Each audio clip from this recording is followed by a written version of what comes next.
সত্যি মানুষ কত রকমের হতে পারে। মেয়েকে গানের স্কুলে নিয়ে যাওয়ার সময় এই বাড়িটা হঠাৎ করে চোখে পড়লো, যেখানে সাইনবোর্ডে লেখা ছিল দেয়ালে হাত দেবেন না।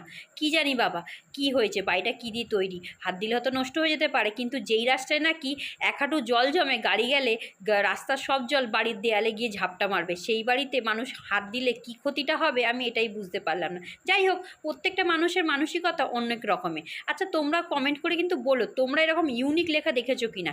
আমি দেখেছি যে নো পার্কিং লিখে রাখে, সাবধান বাড়িতে কুকুর আছে, কিন্তু বাড়ির দেয়ালে হাত দেবে না, তা আবার রাস্তার ধারে।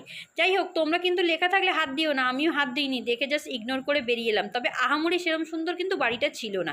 যাই হোক, প্রত্যেকটা মানুষ আলাদা আলাদা। এরপরে মেয়েকে পার্কে নিয়ে এসেছিলাম, তার আগের দিনই পার্কে হাত পা ছড়ে গেছিলো, আনার ইচ্ছে ছিল না, কিন্তু মেয়ের মুখটা হঠাৎ ভার হয়ে যাওয়ার জন্য আবার নিয়ে এলাম, শুধু বললাম সাবধানে কিন্তু আজকে। তারপর বাড়ি নিয়ে যাওয়ার সময় দেখলাম দুর্গাপুজোর তোড়জোড় রেডি হয়ে গেছে, ক্লাবে ক্লাবে প্যান্ডেল শুরু হয়ে গেছে, বাঁশ বাঁধা। তোমাদের খবর কি?